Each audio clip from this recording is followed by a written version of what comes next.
আসসালামু আলাইকুম। ব্যাংক দখল করতে গিয়ে শুরুতেই ধরা খেল বিএনপি? এই প্রশ্ন করা যেতেই পারে। বাংলাদেশ ব্যাংকের গভর্নর বসিয়ে আইনে নতুন ধারা যুক্ত করে বিভিন্নভাবে সিন্ডিকেট করে বাণিজ্যিক ব্যাংকগুলো দখলের চেষ্টা করতেছে বিএনপি। এই অবস্থায় আইএমএফ বলতেছে তারা বাংলাদেশকে যে ঋণ দিচ্ছিল তার কিস্তি ছাড় দিতে ইচ্ছুক না। অনেকগুলো কারণ দেখিয়েছে। অন্যতম একটা কারণ বলতেছে ব্যাংক সেক্টরে সংস্কার না হওয়া। সবকিছু আইট-বাইট করে বিএনপি যখন বাণিজ্যিক ব্যাংক দখল করতে যাচ্ছে, তখন আইএমএফ এর এই সিদ্ধান্ত বিএনপির জন্য বড় ধরনের ঝামেলার। অন্তর্বর্তী সরকার আসার পরে তারা বেশ কিছু উদ্যোগ নিয়েছিল এই ব্যাংকগুলোকে সংস্কার করার জন্য।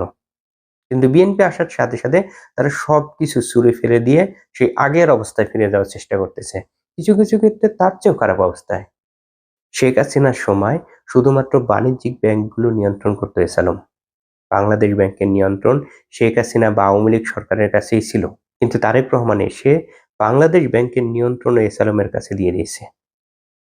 এস আলমের ব্যবসায়িক পার্টনারকে বাংলাদেশ ব্যাংকের গভর্নর করেছে। ওই লোকের আর কোনো যোগ্যতা নেই। সে বিএনপির জন্য অনেক ত্যাগ স্বীকার করেছে, অনেক আন্দোলন করছে, বিষয়টা এরকম না।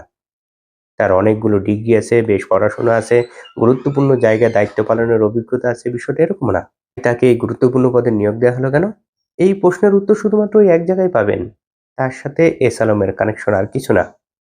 সে বাংলাদেশ ব্যাংকের গভর্নর হওয়ার পরপরই এস আলমের হারানো সাম্রাজ্য কিভাবে উদ্ধার করা যায় সেগুলোর জন্য তৎপর হয়ে পড়েছে। কিন্তু বাংলাদেশের অর্থনীতির যে অবস্থা, ব্যাংকগুলোর যে ভঙ্গুর দশা, লক্ষ লক্ষ কোটি টাকা ঋণ, এই অবস্থায় যদি এই ধরনের দখল লুটপাটের ইচ্ছা পোষণ করে বিএনপি, তবে অর্থনীতি তো যাবেই, সাথে বিএনপিও বড় ধরনের ঝামেলায় পড়বে।